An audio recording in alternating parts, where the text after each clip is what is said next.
Hello everyone, this is Shoaib Aftab. Welcome back to another video. और यार आज के इस वीडियो में मैं लास्ट की जो बहुत क्रूशियल टाइम बचा हुआ है आपके पास, ठीक है, जो आपके पास अभी फेब का थोड़ा बहुत बचा हुआ है, मार्च और अप्रैल यानी 2.5 महीने के आसपास का जो आपके पास टाइम बचा हुआ है, थोड़ा बहुत और मान लो 2.5 महीने से थोड़ा ज़्यादा, इस टाइम पे कौन सी ऐसे टाइम टेबल है जो आपको एम्स तक पहुंचा सकता है, जो आपको एक बहुत अच्छा मेडिकल कॉलेज दिला सकता है, ठीक है, उसके बारे में जो है आज हम लोग बात करेंगे।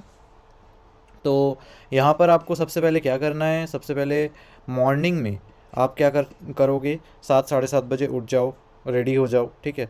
तो ये एक आइडियल टाइम टेबल मैं आपको बताऊंगा। मैं आपको ये नहीं कह रहा हूँ कि आपको एग्जैक्ट चीज़ें फॉलो करनी है, बट हाँ, ये एक आइडियल टाइम टेबल है। एंड आप कहीं ना कहीं इसके अराउंड खुद का टाइम टेबल बना सकते हो डिपेंडिंग ऑन आपका स्लीप स्केड्यूल क्या है। तो मेरे हिसाब से मैंने इसको 3 पार्ट्स में डिवाइड किया, मॉर्निंग, आफ्टरनून, इवनिंग। तो जो एंड मैं सारे शिफ्ट्स के लोगों को ही कवर करूँगा कि आई नो बहुत लोग के स्कूल होते हैं, कुछ लोग कोचिंग होता है, बट आई नो इस पॉइंट ऑफ टाइम पे वो सब चीज़ें मोस्टली स्टूडेंट्स की ख़त्म हो गई है, बट फिर भी अगर किसी की बची भी हुई है तो मैं उनके लिए भी ये सारी चीज़ें बताऊँगा। तो देखो, 7 साढ़े 7 बजे आपको उठना है, रेडी होना है। स्टार्टिंग का जो 1.5 घंटा है 7:30 से 9 बिफोर ब्रेकफास्ट, मैं कहता हूँ बिफोर ब्रेकफास्ट एक सेशन आप रखो, क्योंकि ऑब्वियसली उठते ही आपको ब्रेकफास्ट नहीं मिलता है। अगर आप या तो कहीं मेस में ब्रेकफास्ट करने जाते हो या फिर आपके घर पे मम्मी वगैरह आपके लिए ब्रेकफास्ट बनाते हैं, तो उठने के बाद एटलीस्ट मोस्टली सारे घरों में हमें 9 बजे के आसपास ही ब्रेकफास्ट मिलता है।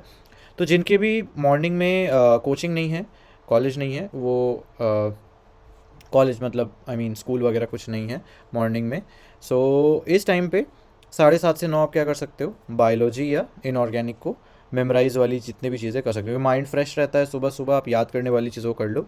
देन ब्रेकफास्ट करो, देन एक ब्रेक लो आधे घंटे का। ऑब्वियसली जस्ट खाने के बाद हमारा थोड़ा इतना माइंड काम नहीं कर रहा होता है, तो ब्रेक आधे घंटे का ब्रेक ले लो। फिर 10 से 1 पहला शिफ्ट रखो, एक बड़ा शिफ्ट 3 घंटे का। 1 घंटा उसमें 11th के वीक एरियाज बैकलॉग्स वगैरह प्रैक्टिस कर लो।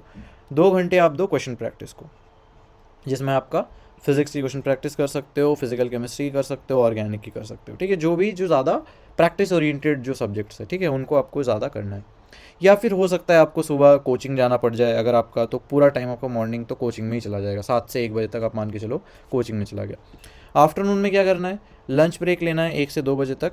एंड 2 से 5 जो भी मॉर्निंग या स्कूल वाले स्टूडेंट हैं या कोचिंग जिनका मॉर्निंग में कुछ कुछ है मान लो, वो अगर नहीं कर पा रहे हैं सेल्फ स्टडी वगैरह, तो वो क्या करें, आफ्टरनून में उनका पहला शिफ्ट शुरू होगा। 3 घंटे आपको क्लास वर्क करना है, क्योंकि क्लास में जो पढ़ाया गया आज, जो भी आपने मॉर्निंग शिफ्ट में जो भी चीज़ें पढ़ी है, यानी कि मॉर्निंग में ये जो 7 से 1 जहाँ पे भी आप गए, कोचिंग गए, स्कूलिंग गए, वहाँ पे आपने जो भी पढ़ा है, तो क्लास वर्क रिविजन आपको करना है सबसे पहले, क्योंकि वो चीज़ें आपके माइंड में फ्रेश है तो आप फटाफट उनको कर सकते हो। डीपीपी करना है एंड होमवर्क वगैरह करना है। अब बहुत लोग मेरे से पूछते हैं कि डीपीपी एंड क्वेश्चन प्रैक्टिस के लिए अच्छे previous year question based resource बता दो। सो यार मेरे पास ये एक बहुत अमेजिंग रिसोर्स है, आप देख सकते हो। बायोलॉजी की मेरे पास एमटीजी की तरफ से ये बुक है, 38 years NEET, chapter wise, topic wise. ये यहाँ पर आप देख सकते हो 1988 से लेकर के 2025 तक के सारे ईयर्स को कवर करता है। ये है फॉर नीट 2026। एंड जो खास बात है इस बुक की, 90% अप्रॉक्स क्वेश्चन जो नीट में आए हैं 2025 में, वो या तो सेम या सिमिलर क्वेश्चन है as that of this book. And सिर्फ यही नहीं, पेडागॉगी ऐप के थ्रू यहाँ पर क्या है, जैसे ही आप बुक को खोलोगे आपको यहाँ पे एक स्क्रैच कोड मिलता है, स्क्रैच करोगे, क्यूआर कोड स्कैन करोगे, तो पेडागॉगी ऐप के थ्रू इस बुक के डिजिटल वर्जन को एक्सेस कर सकते हो। कभी आप ऑन द गो मूव कर रहे हो एंड आपके पास हार्ड कॉपी नहीं है, तो आप डिजिटल वर्जन से पढ़ाई कर सकते हो, क्वेश्चन सॉल्व कर सकते हो। Then video solutions of questions, selected question कैसा है मैं आपको आगे दिखाता हूँ। सो आप जैसे ही बुक के अंदर एंटर करोगे आपको कॉन्टेंट्स 11th और 12th की सेपरेटेड मिल जाएगी। एंड देन आपको पूरा का पूरा अपडेटेड सिलेबस यहाँ पर देख सकते हो आप। जैसे लेट से मैं पहला चैप्टर स्टार्ट कर रहा हूँ मेरा, यानी कि लिविंग वर्ल्ड। तो लिविंग वर्ल्ड में पहले आप देखोगे बिल्कुल चैप्टर वाइज अरेंज्ड है, चैप्टर पहला चैप्टर, एंड उसके अंदर भी चैप्टर के अंदर भी टॉपिक वाइज अरेंज, जैसे व्हाट इज लिविंग पे सारे क्वेश्चंस दिए हुए हैं, diversity in the living world पे क्वेश्चंस दिए हुए हैं, एंड साइड में ईयर भी मेंशन करा हुआ है कि कौन से ईयर से ये क्वेश्चंस आ रखे हैं। एंड जैसे ही आप यहाँ पर टॉप कॉर्नर पे जब आप क्यूआर कोड स्कैन करते हो, तो जहाँ पे भी ये सिंबल बना हुआ है ना, यानी इन क्वेश्चंस के वीडियो सॉल्यूशंस आपको मिल जाएंगे, ठीक है। तो काफ़ी अमेजिंग ये बुक है, ताकि आपको कोई दिक्कत ना आए आप क्वेश्चंस को सॉल्व करते हुए। यहाँ पर एंड में आपको प्रॉपर आंसर की मिल जाती है, एंड सारे क्वेश्चंस के आपको इंपॉर्टेंट जो क्वेश्चंस है उसके आपको हिंट्स और एक्सप्लेनेशंस भी मिलते हैं। तो काफ़ी अमेजिंग ये बुक है। ये बुक आपको एग्जैक्टली वो चीज़ें प्रोवाइड करती है जो आपको चाहिए, यानी कि एग्जैक्टली वो टॉपिक्स की नॉलेज, वो टॉपिक्स की इंपॉर्टेंस की, हाँ यार प्रीवियस ईयर ओरिएंटेड टॉपिक्स कौन से हैं, कौन से टॉपिक की कितनी वेटेज है, कहाँ से क्या क्वेश्चन आता है, किस टाइप के क्वेश्चन आते हैं, ये सब आपको पता चलेगा। तो इस बुक को आज ही ऑर्डर करो, लिंक सारी नीचे डिस्क्रिप्शन में मिल जाएगी। वापस आते हैं हमारे वीडियो टॉपिक पे, सेकेंड शिफ्ट। अब देखो यार, सेकेंड शिफ्ट किसके लिए होगा? ये होगा सेल्फ स्टडी ग्रुप के लिए। सेल्फ स्टडी ग्रुप मतलब मैं वो ग्रुप की बात कर रहा हूँ जिनका स्कूल ख़त्म है, ऑब्वियसली यार अभी फेब चल रहा है, बोर्ड्स अगर आपके नहीं चल रहे हैं, अगर आप ड्रॉपर हो, आपका स्कूल नहीं चल रहा होगा, बोर्ड्स में आप बिजी नहीं हो रहे होगे, तो उनका फर्स्ट शिफ्ट ऑलरेडी हो चुका है। देखो फर्स्ट शिफ्ट मैंने आपको यहाँ पे बता दिया था, फर्स्ट शिफ्ट में आपको करना क्या है, सेल्फ स्टडी ग्रुप का अब सेकंड शिफ्ट स्टार्ट होगा। सेकंड शिफ्ट में सेल्फ स्टडी ग्रुप वाले क्या कर सकते हैं, पीसीबी एनसीईआरटी कर लो आप, 1 घंटा पढ़ लो, ठीक है। फिजिक्स की, मतलब मैं तीनों की नहीं करने बोल रहा हूँ, 1 घंटे में एक ही हो पाएगी, या तो फिजिक्स की, केमिस्ट्री की, बायो की, कोई भी एक चैप्टर की आप एनसीईआरटी 1 घंटे लगा के अच्छे से पढ़ लो, ठीक है। देन वो जो आपने चैप्टर पढ़ा, 1 या 2 chapter depending on chapter size, मान लो छोटे चैप्टर 2 कर लिया, बड़ा चैप्टर 1 ही कर पाए, उस पे बेस अब आपको क्वेश्चन प्रैक्टिस करनी है 1-2 घंटे तक, ठीक है। एनसीईआरटी बेस्ड क्वेश्चन प्रैक्टिस भी बहुत इंपॉर्टेंट है, बायो इनऑर्गेनिक के लिए तो बहुत इंपॉर्टेंट है ही सही, थोड़ा बहुत आजकल फिजिक्स और जो ऑर्गेनिक इनऑर्गेनिक में भी आपको पता ही है एनसीईआरटी बेस्ड क्वेश्चन आते हैं बिल्कुल एनसीईआरटी से उठ के, ठीक है। 5 से 6 का टाइमिंग क्या रखना है, 5 बज गए हैं अब, आफ्टरनून वाला शिफ्ट हो चुका है, आप एक ब्रेक ले सकते हो। कुछ लोग थोड़ा सा दोपहर में 1 घंटा सोना प्रेफर करते हैं आफ्टरनून में, वो आप कर सकते हो। 5 से 6 आपने ब्रेक लिया, चाय वगैरह पी लिया, दोस्ती यारी थोड़ा बहुत, मतलब बाहर दोस्तों के साथ हैंग आउट करने जाना मैं इतना रिकमेंड नहीं करूँगा रोज़ रोज़, क्योंकि उसमें ज़्यादा टाइम लग सकता है, ठीक है। हाँ, कॉल वगैरह आप कर सकते हो अपने फ्रेंड्स को, या थोड़ा बहुत एंटरटेनमेंट कर सकते हो। अगर आपने टेस्ट दिया है, कुछ लोग क्या करते हैं 2 से 5 का उनका टेस्ट का टाइमिंग भी होता है, अगर आपने टेस्ट दिया है देन आप एनालिसिस ऑफ टेस्ट कर सकते हो, ठीक है।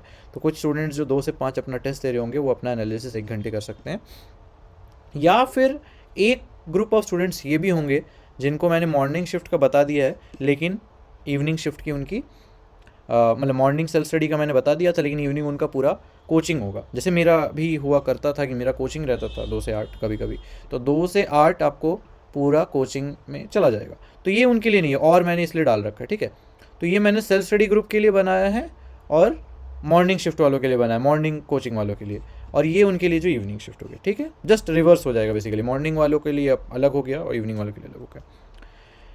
अब शाम को उसके बाद क्या करना है, अब जो मॉर्निंग वाले स्टूडेंट्स हैं उनका सेकंड शिफ्ट 6 से 9 हो जाएगा, क्योंकि शाम को तो फ्री हैं, तो 6 से 9 उनका सेकंड शिफ्ट कैसे कर सकते हैं, वो 1 घंटा वो 11th वीक एरियाज़ को दे दें, जैसे कि मैंने जो इनको सुबह बताया था, इवनिंग शिफ्ट वालों को जो मैंने सुबह बताया था कि यार 1 घंटा 11th के वीक एरियाज़ को दे दो, बैकलॉग्स को दे दो। बेसिकली आपको सारी चीज़ों को टाइम एलोकेट करना है यार, 11th वीक को थोड़ा एलोकेट करना है, बैकलॉग्स को थोड़ा एलोकेट करना है, थोड़ा बहुत आपको क्वेश्चन प्रैक्टिस को एलोकेट करना पड़ेगा, थोड़ा बहुत आपको एनसीईआरटी पे भी एलोकेट करना पड़ेगा। यानी कि बैलेंस इज़ द की। आप कोई ऐसा चीज़ नहीं छोड़ सकते कि यार बैकलॉग्स बिल्कुल छूटे हुए हैं, एनसीईआरटी में मैंने मास्टरी हासिल कर रखा है ना, क्वेश्चन प्रैक्टिस बहुत हो रखी है, एनसीईआरटी बिल्कुल नहीं आता, ऐसा भी नहीं होना चाहिए, ठीक है। तो सब में आपका बैलेंस होना चाहिए। देन 2 घंटे आप क्वेश्चन प्रैक्टिस को दो, फिजिक्स करो, ऑर्गेनिक करो, फिजिकल केमिस्ट्री करो।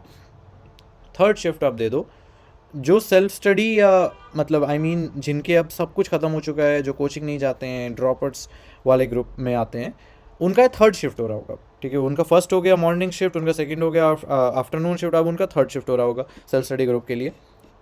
तो सेल्फ स्टडी ग्रुप के लिए वो थोड़ा और सेल्फ स्टडी कर सकते हैं विथ यूट्यूब लेक्चर्स, अगर, क्योंकि ये एक अच्छा सोर्स होता है, आप फटाफट से एक बार आपको 1 शॉट रिविजन मिलता है, क्योंकि आप कोई कन्वेंशनल कोचिंग अटेंड नहीं कर रहे हो, तो इट्स बेटर कि आप यूट्यूब पे 1 शॉट वगैरह देखो।